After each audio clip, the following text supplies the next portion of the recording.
The rain hammered against the cracked dome of what used to be New Geneva Station, each droplet carrying the metallic taste of defeat.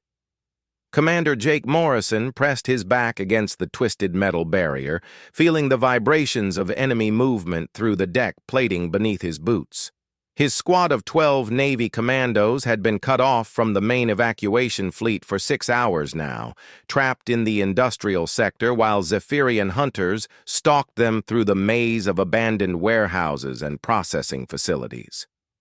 "Sir, motion sensors are lighting up like a Christmas tree," whispered Sergeant Torres, her voice barely audible through the comm unit. "They've got us boxed in from 3 sides. 4th side is open space." She gestured toward the massive breach in the station's hull where the alien bombardment had torn through like tissue paper. Morrison studied his tactical display, the red dots representing enemy positions forming an ever-tightening noose around their location. The Zephyrians were methodical hunters, their insectoid intelligence perfectly suited for this kind of surgical elimination. Each dot represented a 7-foot-tall nightmare of chitin and plasma weaponry, creatures that had torn through human defenses across 17 colonies in the past 3 months. "How many?" Morrison asked, though he suspected he already knew the answer. 43 confirmed contacts, probably more in the shadows," Torres replied, her dark eyes reflecting the dim emergency lighting. "They're taking their time, sir. No rush. They know we've got nowhere to go." Private Chen, the youngest member of their unit, shifted nervously behind a fallen support beam. His hands trembled as he checked his rifle's power cell for the 4th time in 10 minutes. "Commander, what about the emergency beacon? Maybe the fleet?" "The fleet's gone, son." Morrison cut him off gently. "Admiral Hassan gave the evacuation order 2 hours ago. We're on our own." The truth hung in the recycled air like a death sentence. The Terran Navy had learned the hard way that staying to fight the Zephyrians in open space was suicide. Their ships could phase through solid matter for short bursts, making conventional tactics useless. Better to evacuate civilian populations and regroup at more defensible positions. The problem was that someone had to stay behind to buy time for the evacuation transports, and Morrison's unit had drawn that particular short straw. Corporal Williams crawled over from his position near the eastern access tunnel, his scarred face grim. "Sir, they're moving in formation now. Professional-like. No more random searching." He'd been fighting aliens longer than anyone else in the squad, ever since the first contact at Kepler Station. "I'd say we've got maybe 20 minutes before they coordinate their final push." Morrison nodded, his mind racing through increasingly desperate options.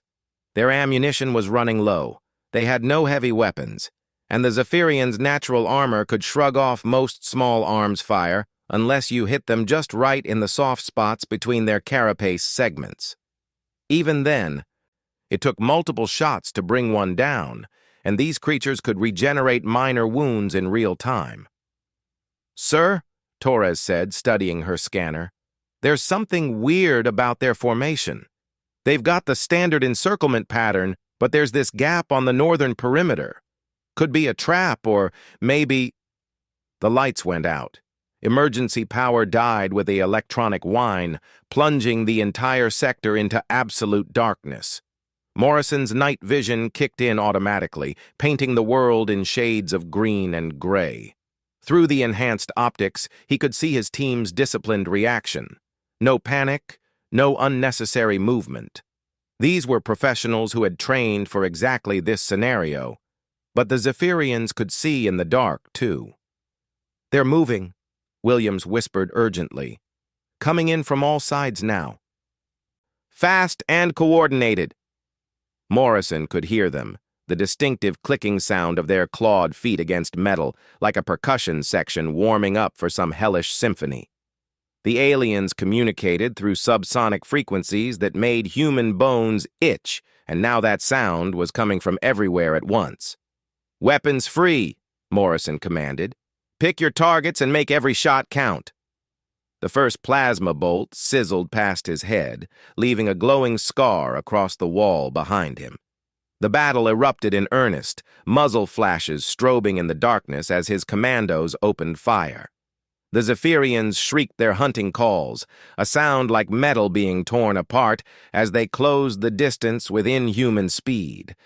Chen's rifle cracked twice, and Morrison saw one of the aliens stumble as the rounds found the soft joint between its arm and torso. But the creature kept coming, green blood spraying from the wound as its regenerative systems kicked in.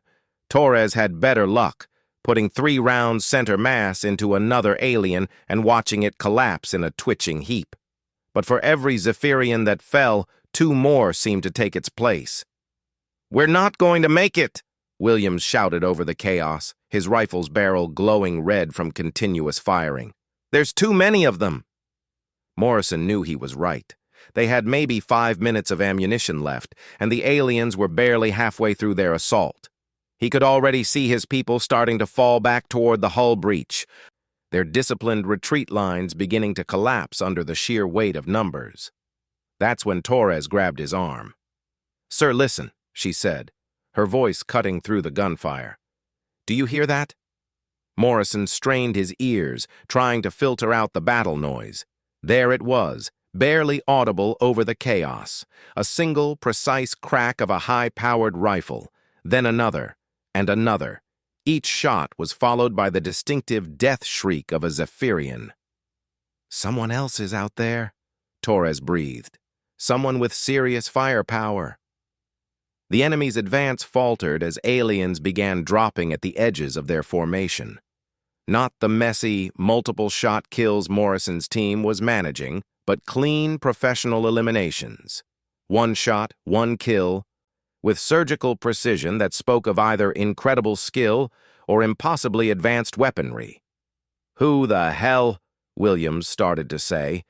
The answer came in the form of a shadow detaching itself from the darkness near the northern gap in the Zephyrian perimeter. Morrison's night vision caught a glimpse of movement, too quick and fluid to be human, but the rifle fire was definitely coming from that direction.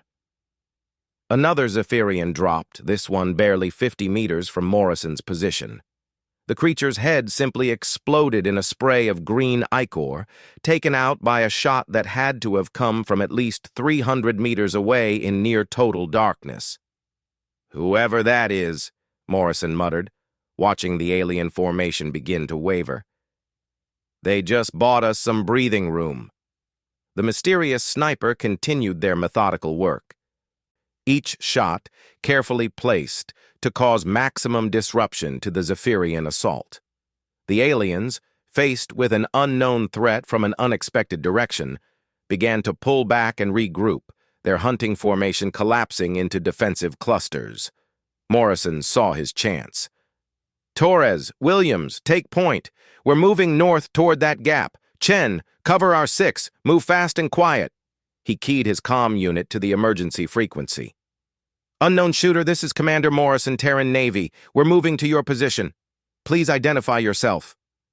Silence answered him, broken only by another precise rifle shot that dropped a Zephyrian trying to flank their movement.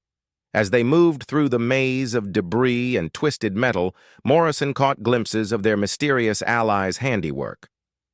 Each alien corpse showed the same pattern. Single shots, perfectly placed, no wasted ammunition. The shooting was so precise it was almost artistic, displaying a level of marksmanship that bordered on impossible.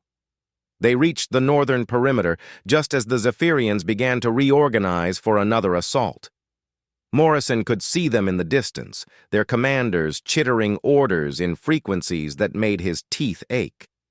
They would have maybe 2 minutes before the next wave hit. "Sir," Chen whispered, pointing toward a cluster of storage containers near their position. "Movement!" Morrison raised his rifle, finger on the trigger, ready for anything. What emerged from the shadows was definitely not what he had expected. The figure was tall and lean, moving with a predatory grace that reminded Morrison uncomfortably of the aliens they were fighting. But this was clearly human, or at least humanoid, wearing some kind of advanced combat suit that seemed to bend light around its edges. In their hands was a rifle unlike anything Morrison had ever seen, its barrel still glowing with residual heat from recent firing. The mysterious sniper removed their helmet, revealing a woman's face framed by short, dark hair. Her eyes were augmented with cybernetic implants that glowed softly in the darkness, and when she smiled, Morrison could see that her canine teeth had been replaced with something that looked far more dangerous. "Commander Morrison," she said, her voice carrying a slight accent he couldn't place. "I've been tracking your unit for the past 4 hours. Impressive work, considering the circumstances." "Who are you?" Morrison demanded, though he kept his rifle lowered. Anyone who could shoot like that was either their salvation or their worst nightmare. The woman shouldered her rifle and extended a hand. "Major Sarah Kane, Terran Special Operations. Officially, I don't exist. Unofficially, I've been hunting these bugs across half the galaxy." Morrison shook her hand, noting the unusual strength in her grip. "Special Ops? I thought all Spec Ops units were evacuated with the fleet." Kane's smile turned predatory. "Not all of us. Some of us stayed behind for the real work." She gestured toward the regrouping Zephyrians. "Your alien friends are about to try another rush. 47 of them left, according to my count." 47? Torres interjected. "How can you possibly know that?" Kane tapped the side of her augmented eye. "Advanced tactical scanning. I can track their movement patterns, predict their behavior, even monitor their communication frequencies." She paused, studying something only she could see. "They're planning to hit us from 4 directions simultaneously in approximately 90 seconds. Morrison felt a chill that had nothing to do with the station's failing life support. "We can't handle that kind of coordinated assault. We're down to our last few magazines." "I know," Kane said calmly. "That's why we're not going to be here when they arrive." She led them toward what appeared to be a solid wall, but her augmented vision clearly saw something they couldn't. Kane pressed her hand against a seemingly random panel, and a section of the wall slid aside, revealing a maintenance tunnel that stretched into the darkness. "Emergency access route to the command section," she explained, already moving into the tunnel. "I've been using it to stay one step ahead of their hunting parties." As they followed her into the narrow passage, Morrison couldn't shake the feeling that Kane was more than she appeared. Her movements were too fluid, her reactions too fast, her knowledge of the station's layout too perfect. And then there was that rifle of hers, which seemed to be powered by some kind of energy cell he'd never seen before. "Major," he said carefully, "how long have you been on this station?" Kane paused, glancing back with those unsettling augmented eyes. "Long enough to know that the Zephyrians aren't just hunting us for sport, Commander. They're looking for something specific. Something they think we have." The sound of alien claws scraping against metal echoed from the chamber they'd just left, followed by frustrated shrieks as the Zephyrians discovered their prey had vanished. "What could they possibly want?" Morrison asked. Kane's expression grew dark. "That's what I've been trying to figure out. But I have a feeling we're about to find out." The maintenance tunnel stretched for what felt like kilometers through the bowels of New Geneva Station, a maze of pipes, cables, and ventilation shafts that Kane navigated with the confidence of someone who had mapped every inch. Morrison and his team followed in single file, their footsteps muffled by the sound of failing atmospheric processors somewhere in the distance. "Major Kane," Morrison said quietly, keeping pace behind her. "You mentioned the Zephyrians are looking for something. What makes you think that?" Kane paused at an intersection, consulting the tactical display projected on her wrist. 3 weeks ago, I intercepted alien communications from their command ship. They weren't just planning another colony raid. They kept referring to something called the Prime Archive and its location on this station. Torres, who had been monitoring their six with professional paranoia, caught up to the group. Prime Archive? Never heard of any archive on New Geneva. This place was just a mining and processing facility. That's what everyone was supposed to think, Kane replied, leading them down a narrow side passage. But 3 days ago, I managed to access the station administrator's private files. New Geneva wasn't just mining asteroids.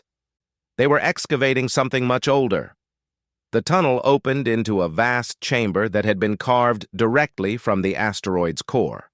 Emergency lighting cast eerie shadows across walls that were clearly not of human construction. Smooth, organic curves flowed into geometric patterns that hurt to look at directly, as if the mathematics involved operated on principles that human minds weren't designed to process. Sweet mother of...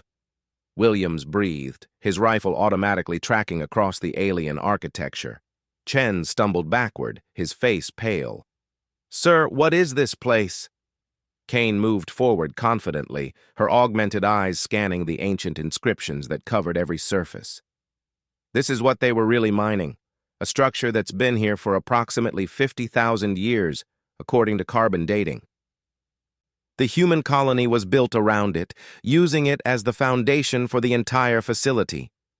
Morrison studied the walls, noting the way the emergency lighting seemed to be absorbed rather than reflected by the strange material. "You're telling me we've been living on top of some kind of alien ruins this whole time?"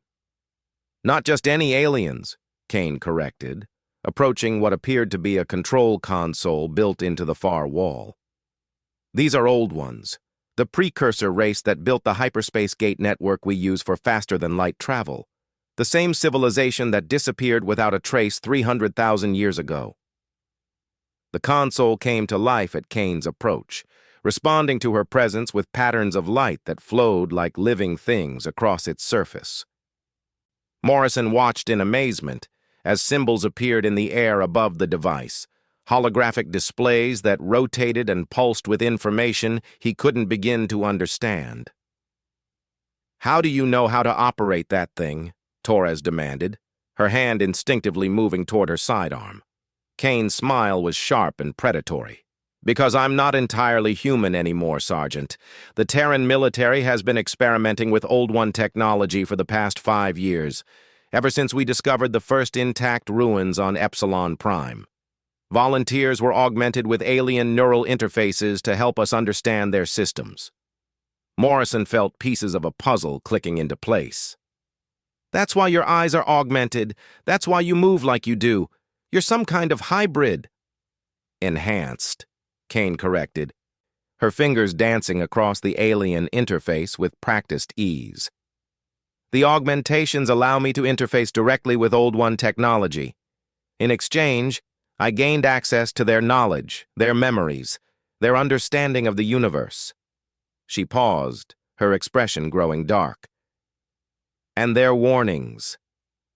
The holographic display shifted, showing what appeared to be a star map with dozens of red markers scattered across known space.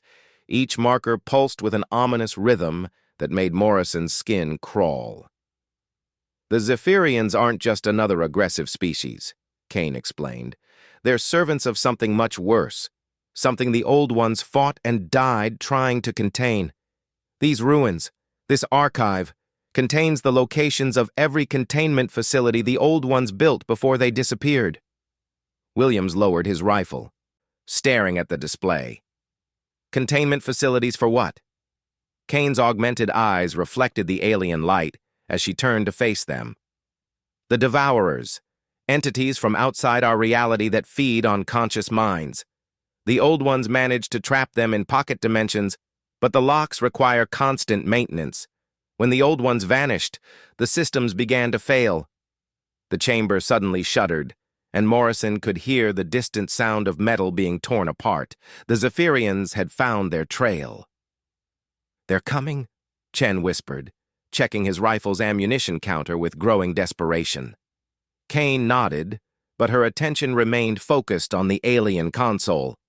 "The Zephyrians have been systematically hunting down these archives, trying to release their masters. If they succeed here, they'll have access to 17 different containment facilities. The Devourers will be free to consume every thinking being in this galaxy. Morrison felt the weight of cosmic responsibility settling on his shoulders. How do we stop them? The Archive has a self-destruct mechanism, Kane said, her fingers moving faster across the interface. But it requires two operators working in concert. The old one's built in safeguards to prevent accidental activation.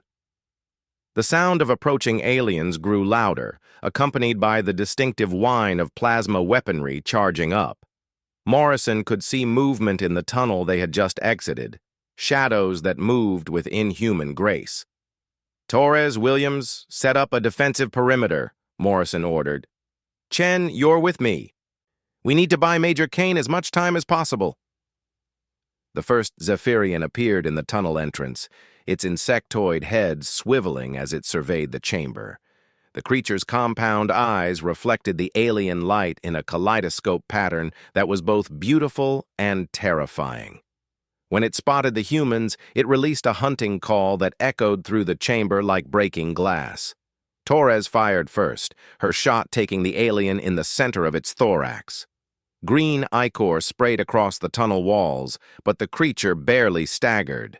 Its natural armor had absorbed most of the impact, and Morrison could already see the wound beginning to close. Aim for the joints, Williams shouted, dropping to one knee and sighting carefully. His shot caught the Zephyrian where its arm connected to its torso, and this time the alien went down, shrieking in agony. More aliens poured through the entrance, their plasma weapons filling the air with deadly energy.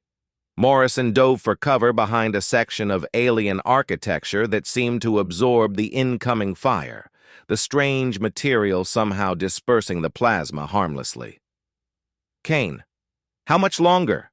He called out. I need another 2 minutes to access the core systems, she replied, her voice strained with concentration. But the self-destruct requires a second operator, someone else with neural augmentations. Morrison's blood ran cold. None of his team had cybernetic implants beyond basic comm units and tactical displays. They were all baseline humans. The Zephyrian assault intensified, plasma bolts filling the chamber with deadly light. Chen cried out as a near miss singed his shoulder, the energy weapon leaving a cauterized wound that would have been fatal if his aim had been off by inches. Sir, they're flanking us, Torres reported, switching to her backup weapon as her rifle's power cell died. More coming through the side passages. Morrison looked around desperately, his tactical training warring with the impossible situation. They couldn't hold this position much longer, and without a second operator, the self-destruct was useless. That's when he noticed something about Kane's rifle. The weapon was still connected to her armor by some kind of neural link, its energy readings fluctuating in sync with her brainwaves. But the connection ports were standard military interfaces, designed to work with basic augmentation packages. Kane, he called out, your rifle. Can it interface with standard military hardware? She glanced back, understanding flashing in her augmented eyes. Yes, but the feedback will be intense. Without proper neural conditioning, the old one technology could burn out your synapses. Morrison made his decision.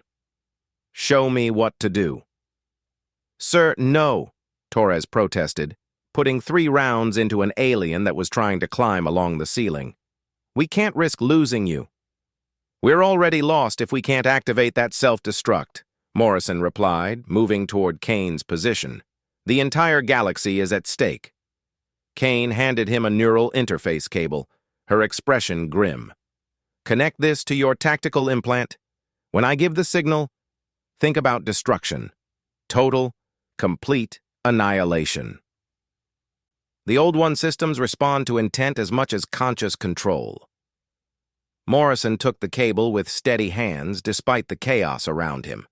His tactical implant was basic military hardware designed for battlefield coordination and data sharing. It wasn't meant to interface with alien technology that operated on principles beyond human understanding. The moment he made the connection, Pain exploded through his skull like white-hot metal. Information flooded his consciousness, vast and alien and utterly incomprehensible. He could feel his mind stretching to accommodate concepts that had no human equivalent, mathematical truths that existed in dimensions his species had never imagined. Through the agony, he could sense Kane's presence in the network, her augmented consciousness serving as a guide through the maze of Old One knowledge.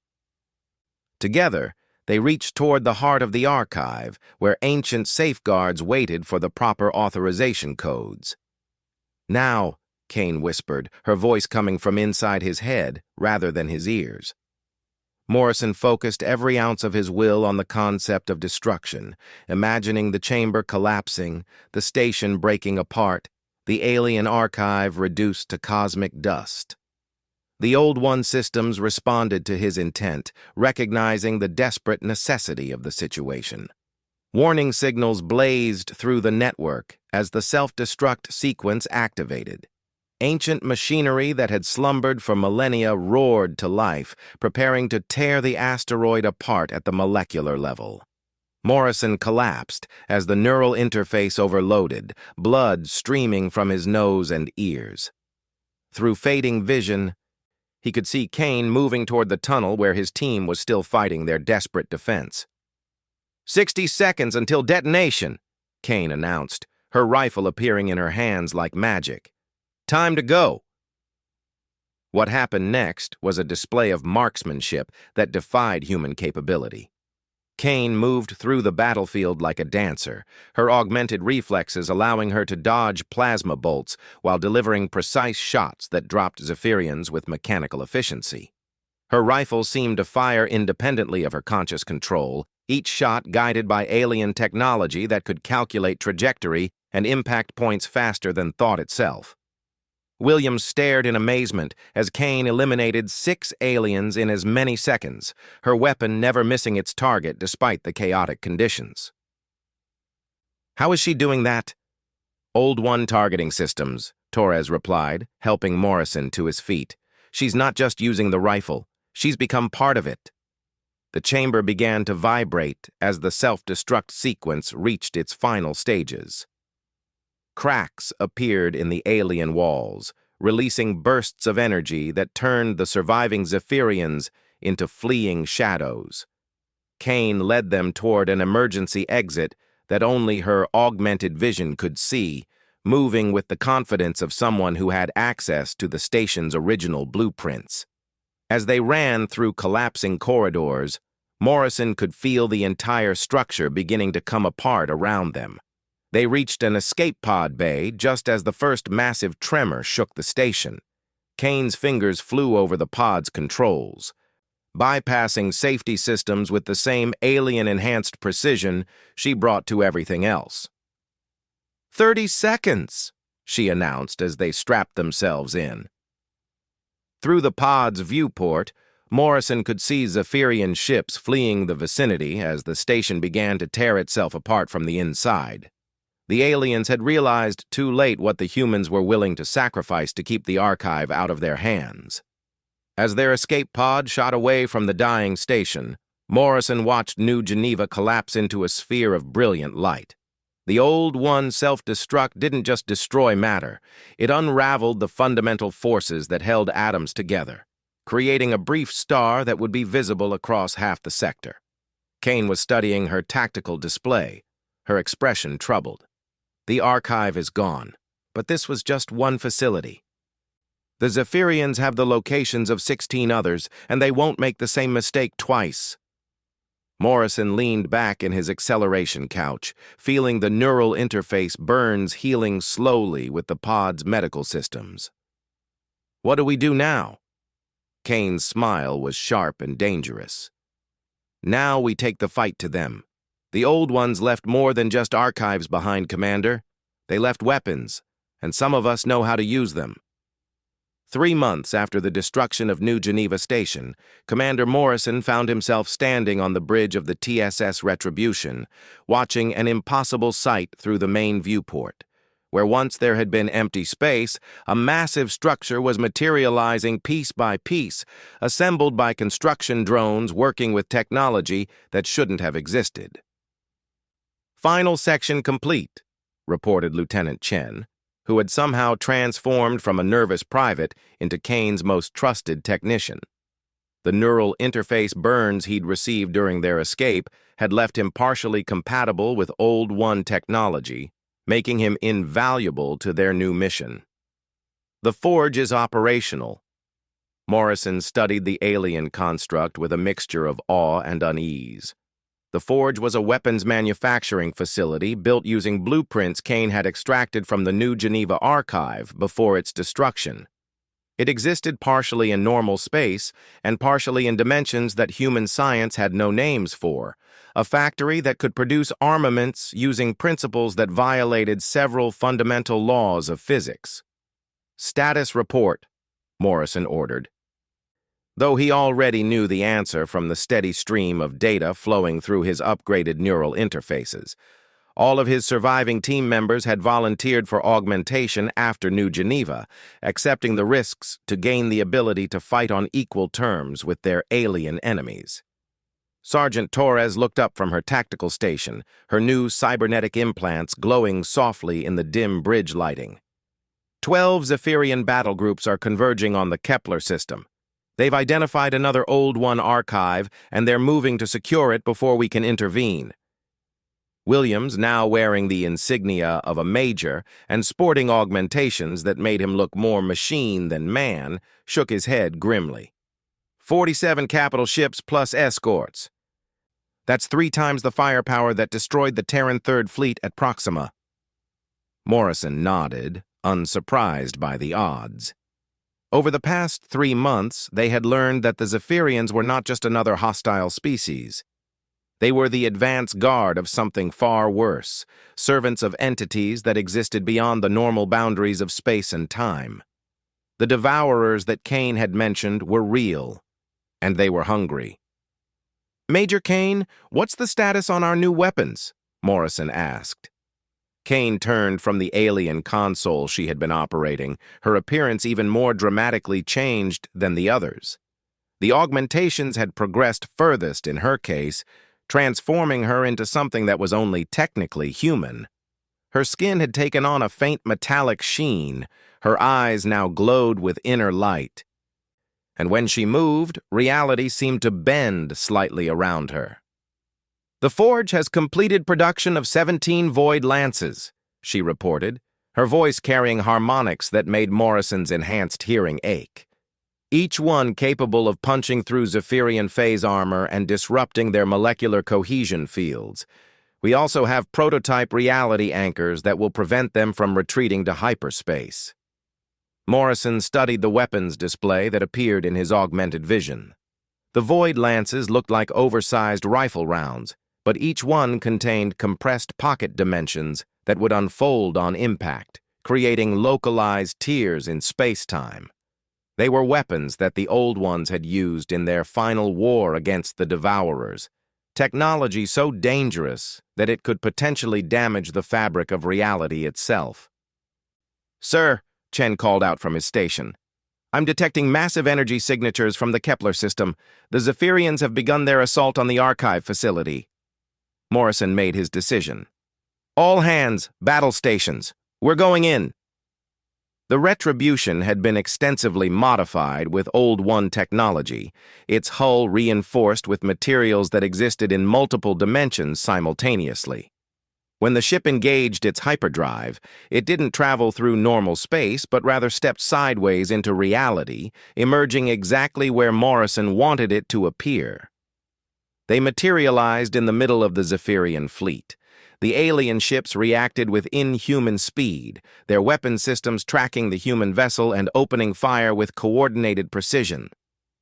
Plasma beams and exotic energy weapons filled the space around the Retribution, but the attacks passed harmlessly through the ship's phase-shifted hull. "Return fire," Morrison ordered. "Target their command vessels first."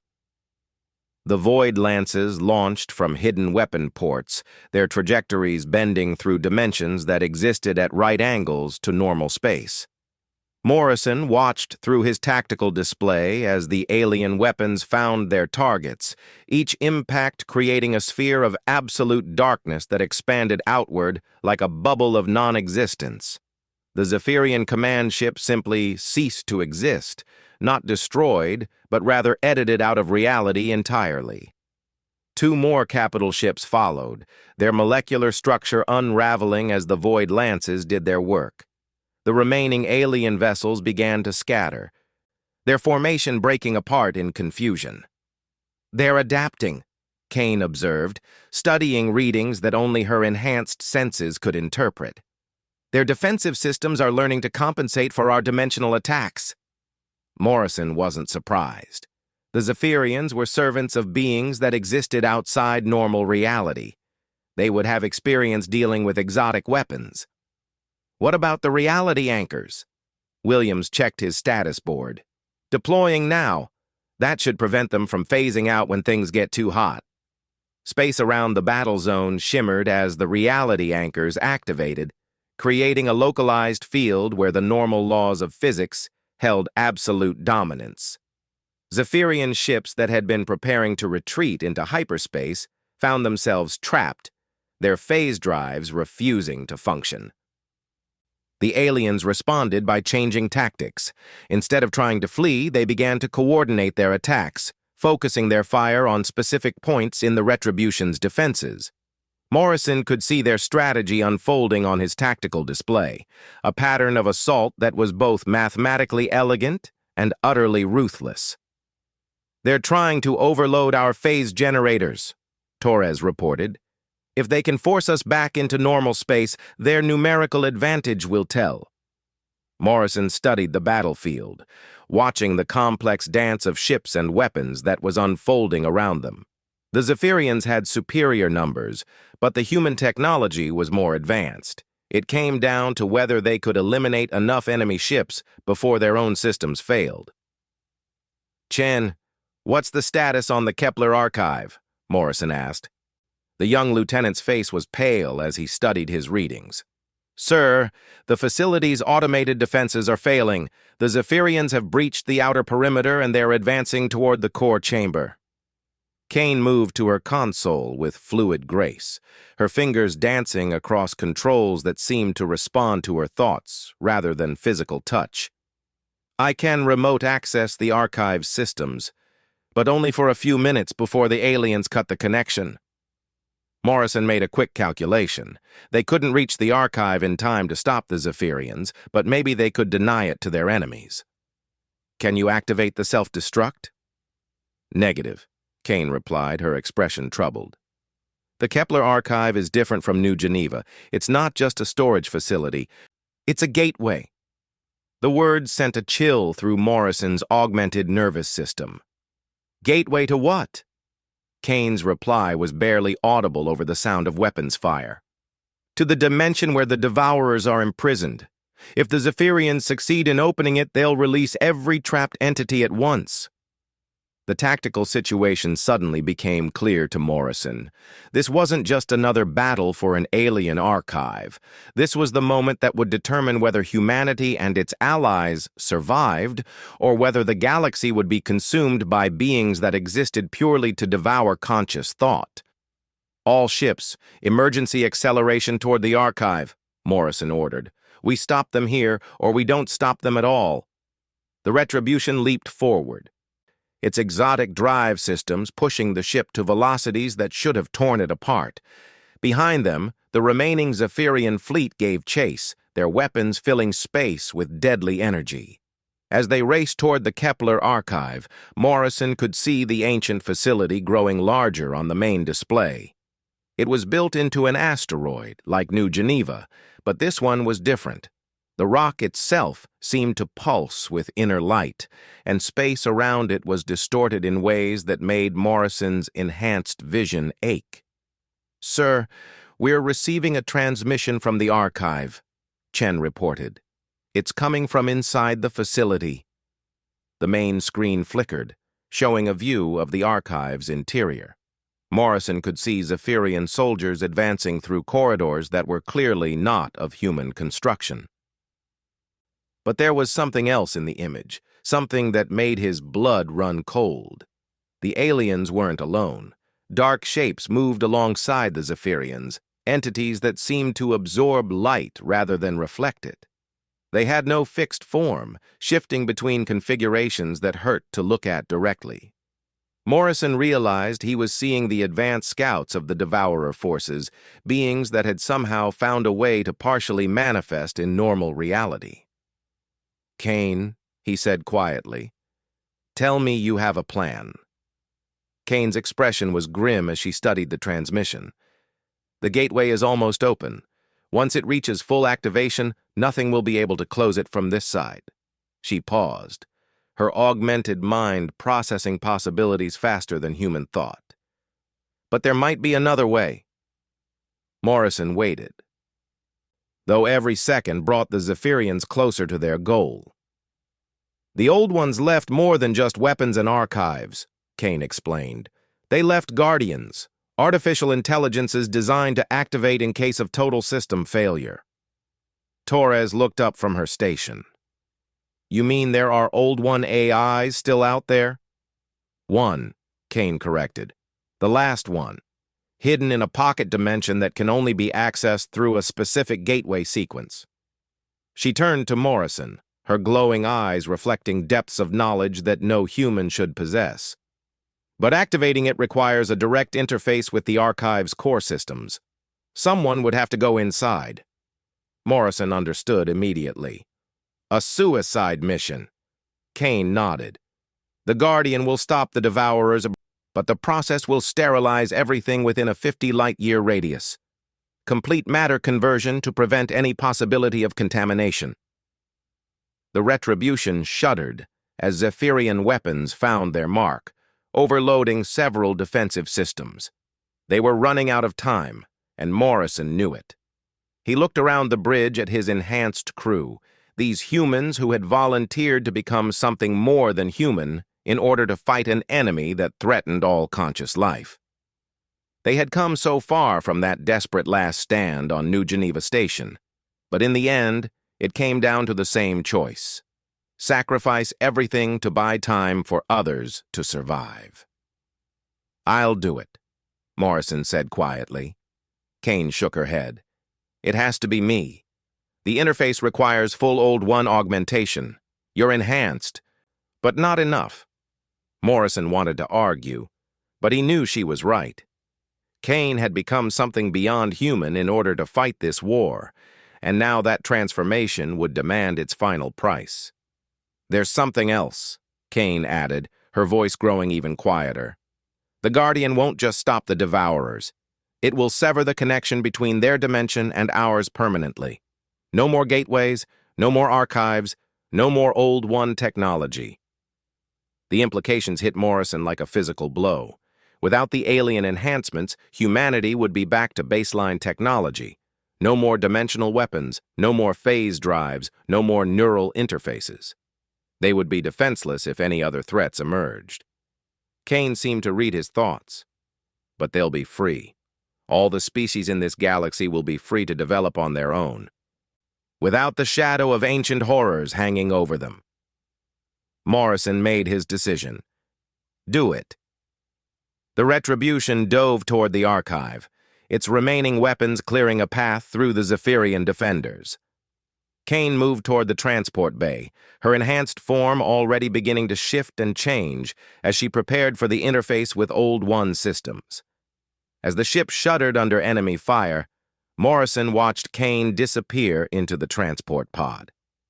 A moment later, the small craft shot toward the Archive, its course bending through dimensions to avoid the worst of the alien defenses. On the main screen, Morrison could see the gateway chamber deep inside the Archive. The Zephyrians had reached the control systems, and reality was beginning to tear as the imprisoned Devourers pressed against their dimensional cage. Kane's pod materialized inside the chamber, and Morrison watched as she emerged to face the assembled alien forces. What followed was a battle between enhanced human and alien horrors that transcended physical combat, a conflict fought with weapons of pure will and dimensional manipulation. When it was over, Kane stood alone in the gateway chamber, surrounded by the twisted remains of Zephyrian soldiers and their devourer allies. She turned toward the archive's central console, her form now so changed by the Old One augmentations that she barely appeared human. "Guardian protocol activated," her voice echoed through the ship's comm system. "Dimensional severance in 30 seconds. Morrison watched as Kane merged with the ancient alien systems, her consciousness expanding to encompass the vast network of Old One technology that had shaped galactic civilization for millennia. For a moment, she seemed to look directly at him through the screen, and he saw a flash of the woman who had saved them on New Geneva Station. Then reality exploded. The cascade began at the archive and spread outward at faster-than-light speed, a wave of transformation that swept away every trace of Old One technology in the galaxy. Morrison felt his augmentations failing as the exotic systems shut down one by one, leaving him once again completely human. Around them, the Zephyrian fleet began to disintegrate as their own alien technology failed. Without their advanced weapons and dimensional drives, they were just another species struggling to survive in a suddenly very different galaxy. On the main screen, the Kepler archive collapsed into itself, taking the gateway and all its horrors with it. In the space where it had been, only normal matter remained, atoms and energy following the familiar laws of physics that humanity had always known. Morrison looked around the bridge at his crew, all of them now baseline human again, all of them carrying the scars of their transformation, but alive and free. They had won, but the victory had cost them everything that made them more than human. "Sir," Chen said quietly, his voice now completely normal without its cybernetic enhancements. "What do we do now?" Morrison smiled, feeling strangely relieved to be merely human again. "Now we go home. And we rebuild, without ancient technology, without alien masters, without the shadow of cosmic horrors." He looked out at the stars, where the scattered remains of the Zephyrian fleet were already beginning to drift apart. "We do it the human way." The Retribution turned toward home, its conventional drives carrying them slowly but surely back to human space. Behind them, the galaxy stretched out in all its vast potential, free at last to develop according to its own nature rather than the design of vanished gods. And in the empty space where the archive had been, reality settled back into its normal patterns, stable and predictable and wonderfully, perfectly mundane.